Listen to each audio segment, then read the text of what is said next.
Wow, after a welcome like that, how can I actually go wrong? So before, yes, indeed, I do actually have degrees in political studies from Otago and actually from politics and so on at Lincoln. Lincoln does actually give out PhDs in politics. We're not all about sheep and so on out there, so, rest assured. I also want to say too that I describe myself as a political studies graduate, not a political science graduate. There's very little science in politics. The same way that there's very little science in economics, and people who tell you that, obviously, they might have something to actually hide. So what I'm actually talking about tonight, and I'll try to do it very, very concisely and try not to throw things, and I'm sure that politics excites us all and we all have, different points of view, and we can listen to them all, is essentially why the left is right, and of course the right is now completely bonkers. And why did I come to this? Well, essentially I come to this over a number of years because despite my youthful complexion, I'm actually about 58, and I've seen quite a few things, and of course quite a few things change and so on. And what I basically really did want to actually talk about, of course, first of all, were ACT, and I want to apologise to any ACT party voters and so on out there because I'm about to abuse your party. And parties like ACT, whenever I see David Seymour and I see the big pamphlets, the posters and stuff like that, they always talk about how radical and so on they actually are and how progressive they actually are. But is this actually the case? Because when you look at it, and you read some history, because I'm also a bit of an historian, is that essentially it's really just repackaging old ideas. I'll use this handy dandy thing. And so basically, take charter schools. People who think that charter schools are a new idea, they're not. They're not a new idea. They're actually around in the 19th century. And for example, neither are policies about freeing up the workplace or liberalising retail or classical liberalism or any of these things. They've actually been done before. And basically, when you think about it, and I've got Dr. Who's TARDIS up there, I remember during the election campaign, I think ACT said something like, to Labor, the 1970s are calling, they want their policies back. Well, ACT would require a time machine. They require a TARDIS to actually go back to a time when their policies were actually really, truly in vogue. And it's as simple as that. So the economic programs, they were all the rage before the Great Depression. In fact, they helped cause the Great Depression, and they actually ensured it actually lasted a bit longer and so on too. So these are the policies that ACT actually espouses. So when ACT claims to have fresh ideas, it's rather less revolutionary thinking and more like historical reenactment, sort of like those guys who basically reenact the American Civil War or, the Battle of Bosworth Field or so on like that. Yet, since the late 1970s and 1980s, these sort of outdated ideas have somehow or other crept back into the mainstream. So much so that opposing them is now seen as radical or even dangerous, and essentially that if you come out with an opposition idea, you can actually be seen as a communist and so on like that, and a member of the far left. Now, the reason for this is because politics has really sort of dramatically shifted to the right over the past 40 years. And of course, it started with Margaret Thatcher and Ronald Reagan, and then of course it was followed here by Roger Douglas and Ruth Richardson. And I apologise for the vast bulk of you people who are probably under the age of 45, but they mean something to me. And they accumulated, of course, in David Seymour and ACT, and of course actually in the current government and so on as well. Bit by bit, these ideas have been absorbed into mainstream political debate, not really through superior argument, but actually through sheer repetition and actually constant repetition. It's a bit like an earworm, when you're listening to the radio and you hear a song and it gets into your head and then you can't really sort of knock it out of your head. That's what it's been actually like. So the shift, of course, hasn't happened in a vacuum. Of course, it's there because the business community, academia, and especially our old friends in the media have played their part, basically really repeating and normalising these sort of views. And serious political analysis has actually been sidelined in sort of favour of infotainment, and I'm sure you all know about infotainment, where the news becomes more like Shortland Street than it actually becomes more of the news. And so instead of, say, for example, interviewing affected workers, journalists talk to economists, usually from the banks and from the business community, and say, well, how do these things actually affect you? Instead of actually talking to people who are actually directly affected by it.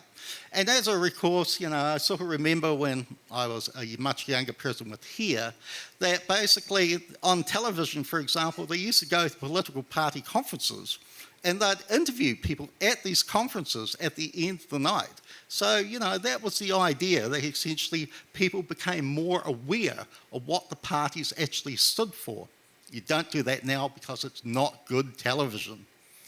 Okay, so one could ask, well, this is all very horrible, Quentin. What has the left done? What has the Labour Party done or something like that? Well, the simple answer to that is the left has actually completely and absolutely really surrendered. And I'd say it would be complete and utter surrender, but I think that would be a bit of a lie. When I was a kid back in those far-flung days of the 1970s, Labour had a clear identity.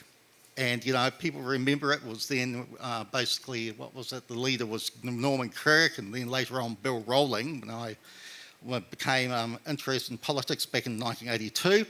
And it stood for sort of values like progressive taxation. Do you know if you're a beneficiary or a student or something like that, do you know how much tax you paid?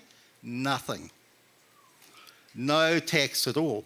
People on the upper end of the spectrum, they paid tax, but you at the lower end did not. So it believed in things like that. It believed in free public health care, free education. It believed in full employment. It believed that there was a role for the government and so on to actually play in job creation and all these other things. It wasn't alone. The National Party believed in all these things as well. It actually believed in some, for example, the Nats actually seriously believed in government intervention. And when I was born in 1967, there was a crisis in New Zealand where 10,000 people were unemployed. 10,000 people! People complained to the government and the government did something about it because it thought it had an obligation to do something about it, and that was a national government. So what happened? Well, essentially, what happened here was actually also happening throughout the rest of the Western world. And when right-wing ideas surged in the late 20th century, Labour didn't really fight back. Instead, it kind of embraced them. It sort of got into a nice little relationship with them. And the party that once stood for social democracy, so to speak, became a discipline of really free market individualism. And so then you had the entering of Tony Blair. You might be familiar with him if you're over the age of 30. And of course, the Third Way, which is a political philosophy that was best described as essentially by one of the former leaders of the Labour Party as a series of cliches looking for a coherent thought. But New Zealanders, we didn't really need Blair. We actually got a head start back in 1984 when we elected the Labour government and so on that went headlong into the neoliberalism. They didn't even wait for Margaret Thatcher. She actually had wet dreams thinking about what was happening here in New Zealand. And so what's the outcome of this? Well, political parties no longer stand for what they claim to believe. Labour really doesn't, represent democratic socialism. I doubt whether or not it could actually even spell the word socialism, basically. And National doesn't really believe in, or doesn't really live up to what it used to actually believe in too. Like a National Party actually has a stated commitment to community well-being and enterprise and employer and employee cooperation, and essentially that's what the National Party used to believe in. Now, of course, everyone's really essentially pretending. But this isn't just an academic exercise. It actually matters. It matters because we are marching towards the very kind of societies that our grandparents fought exceptionally hard to move away from. And I've got some wonderful pictures up here, and you might recognise some of them. They're all very old. That's Sir Keith Holyoake, the most successful national prime minister there ever was, far better than John Key. And then, of course, you've got Michael Joseph Savage, and you've got Seddon, and you've got, of course, Gordon Coates, who was also a member of the National Party and, in fact, a Reform Party Prime Minister. All these people implemented policies that would be seen as dangerously communist now. They'll probably all be locked up and carted away somewhere. But essentially, they were not alone. A lot of people throughout the Western world agreed with them and so on at the time. So it matters. So we're being committed to believe that this march towards extremism is actually normal. It's actually inevitable. We can't help it. We can't stop ourselves. And since the 1850s, the trajectory of Western societies, and I'm talking about, essentially us and the United Kingdom and the United States and Germany and all these other countries, has been one of expanding rights. It's been better wages, it's been stronger working positions, equal rights, women got the vote, rights for people and so on of other races and so on like that. These were all seen as advantages. These were all seen as basically policy progression. And one of the other things, of course, was, in fact, the broader access to education. The fact that people and so on could actually attend universities and schools, and they could read, they could write, and so on like that. And leaders at that time recognised that an informed, critically thinking public was essential to a functioning democracy. And democracy, as we understand it, is a very, very new concept. Okay? It's only at the most about 130 odd years old. And in fact, prior to World War I, most Western countries that we think of weren't democracies. They essentially had very limited voting. People couldn't vote because they didn't own enough property. They couldn't vote because they were women. They couldn't vote for a whole range of reasons. And then after World War I, that changed. And what we think of as modern democracy emerged. Okay? And essentially, the need to be involved, to participate in song was quite radical, and it was opposed vigorously, very much so in song.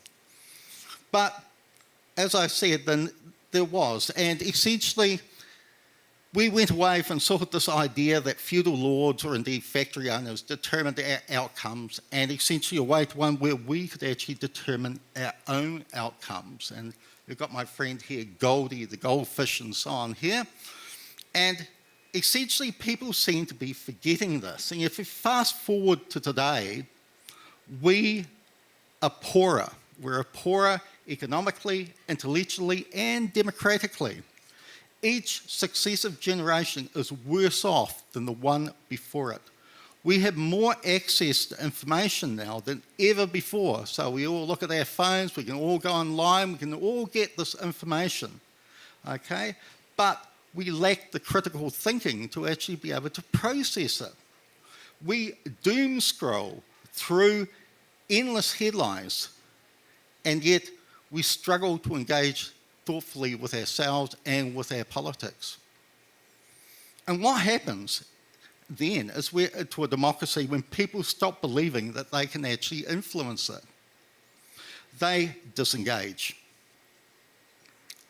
Okay, 40 years ago, like I said, 10,000 people unemployed and so on like that. 40 years ago, if you marched 10,000 people down the street, politicians actually listened. They'd stood up and they'd do something and so on for you.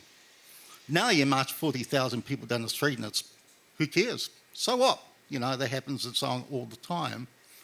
And good luck really getting your MP to care. And why? It's because power has been stripped from people and handed elsewhere to unelected business interests, corporate lobbyists, international financial ministers, grey aliens, whatever. And the transformation in some cases has been so gradual that we haven't noticed it. In some cases, we've actually welcomed it because, after all, why should we own a hotel? Why should the state be involved in all these things? You know, why should it be involved? I was asked once about why should the state be involved in insurance? And you got that answer after the Christchurch earthquake about why the state owned actually an insurance company back in the day. So where does this leave us? Politics keeps shifting rightward, and with every step we redefine what's normal, even if that normal would have been unthinkable a few generations ago.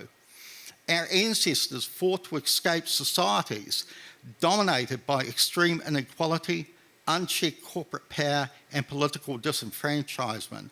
We're now heading headlong back into those very things that they actually walked away from. And the lessons of history are clear. The problem is we've forgotten them. And as a certain well-known saying goes, if you don't learn from history, you are also doomed to repeat it. And that's my little chat.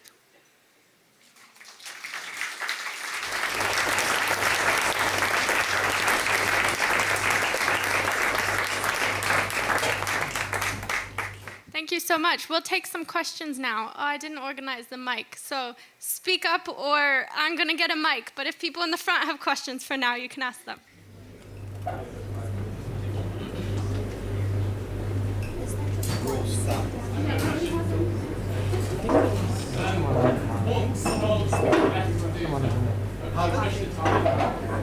What role can the left do? Push the tide back towards the left and right. What role do you play? Well, what can the left specifically? It's still moving to the right. Well, that's the $1 million question, isn't it? I mean, you know, it's something that, you know, has occupied a lot of people and so on and left. Well, for a start, it can probably stop basically listening to, you know, commentators who tell it to move to the centre. And you notice that, of course, you know, after every election loss, there's always this big thing, oh, if only people move to the centre. The thing is that a lot of it has been moving to the centre, and this is where we've ended up. So I think the very first thing is, one, it can actually stop listening to that idea of moving to the centre. There is no centre.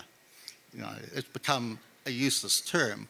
The second thing is, I think that the left, in terms of the left, can actually start to disengage with people. But I think that politics overall, regardless, needs to actually start really re-engaging with people. And, you know, dare I say it, actually we're in a democracy, it should act democratically. You know, your views are important. You know, you have a right to actually say these things, and this is what people actually fought and died for. Your right to actually participate and say things that, you know, I might not like or other people not like, but they're your things and your right to actually say them, and you have a role to play in society. So it's a bit of a long-winded answer, but yeah. Yep, sorry. So the recent debacle with the Treaty of Waitangi, Jeffrey Palmer called out the fact that there was a lack of correct consultation with New Zealand and with Māori over the contract, the Treaty of Waitangi. So is there going to be, or should there be a repercussion from that? I mean, his statement was that they've essentially broken the Constitution by not following laws to consult over the agreement. Will there or could there be a repercussion for the New Zealand government around? Well, I don't know. I mean, you know, but I did read that article. Sorry, would you mind repeating the question? We couldn't hear back here. No, Quentin, could you just summarize what you're going to talk about? Sorry. I was just going to say that essentially, that in terms of Jeffrey Palmer, he's made a number of comments and so on about democracy and about the way to actually improve democracy and so on in this country, and I certainly want to talk about that.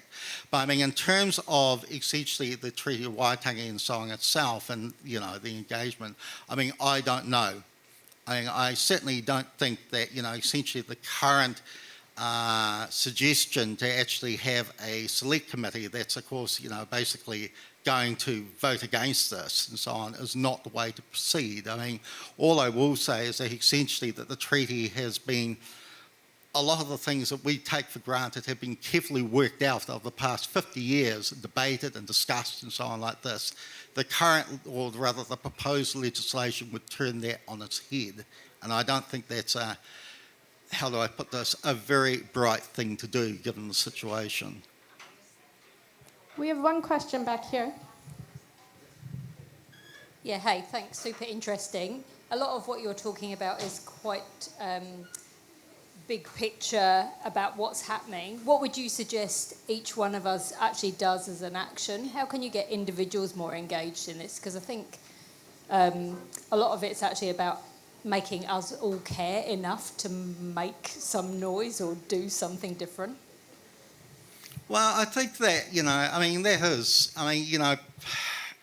again, it's one of those really $1 million questions, but I think that people do need to be engaged and they need to be aware.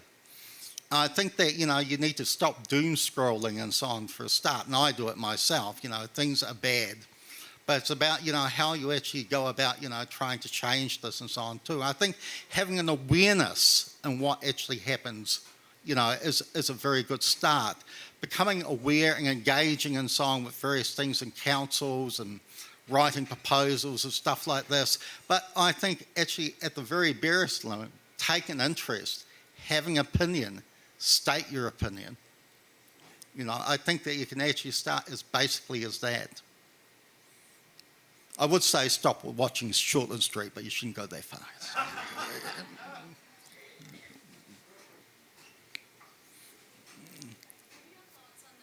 Sorry, I can't hear you. What are your thoughts on the proliferation of misinformation through social media, and now there's been a big shift to the right in terms of those who own and control social media? How might the left counter that, like small of information into something new? So we have an opportunity to maybe be more spirited and reach out to people's hearts and have more charismatic leaders, given Trump is so well-liked. All these very, very good questions. Again, that's a $1 million question because the media, of course, even before essentially, television or before the internet and so on, was always seen as being anti the left and so on like that. And so the left would start these papers like the Murrayland Worker and the Southern and stuff like that to actually combat it, which cost a lot of money and then essentially were never read. But I think also the other thing was that people took an interest, I think, in reading things and discussing things. And they used to, for example, print huge pamphlets and essentially shove them through people's letterboxes. And people would read these things, and they'd read them, and they'd talk about them, and they'd go to work and they'd actually talk about them. And, so you had to admit, these guys were actually fairly tough reading 30-page pamphlets and stuff like that. But they were engaged, and I think they took an active interest in what was going on around them. And if you read the debates, essentially at the time, back in the 1920s or even before that, people were extremely well read. And so, they would develop books, they would develop articles, and they could articulate what they did. So they took an active interest in society. And I think that that is really lacking today. I don't think that we take the same sort of interest. We don't read and we don't critically think, we just accept. And so I think that changing that for itself by a very basic will actually help. As for the other stuff, I wouldn't recommend starting a newspaper or something like that, but hey. All right, we have one more question back here. This will be the last one. It's concerned about why politicians these days are not really addressing climate change and the way things are going now. Future generations won't have much to thank us for. What was that? Sorry, I couldn't quite understand that. I'm just wondering why politicians are not doing much to address climate change issues at the moment. Because the way things are going, future generations won't have much to thank us for. Climate change. Yeah, I mean, that is, in fact, one of the most pressing issues. It certainly is one of those things that keeps me doom scrolling. And, I mean, it's very hard to actually, if you've got governments and so on that don't actually believe in climate change and parties that don't believe in climate change. I mean, again, it's about making some noise, I think, in terms of climate change. And I mean, because it is actually happening, essentially, the scientists, and I respect scientific opinion, say that it's actually happening. The only people actually stopping them are actually the politicians. It's a bit like the church in one sense. Like, people used to believe that the world was flat, but actually they didn't believe it was flat. Scientists always knew the world was round. The church believed the world was flat. And this is the same thing. In this case, we know what's actually happening in terms of the climate, but the politicians, or some of them, don't want to acknowledge that for their own reasons. So, yeah. Sorry.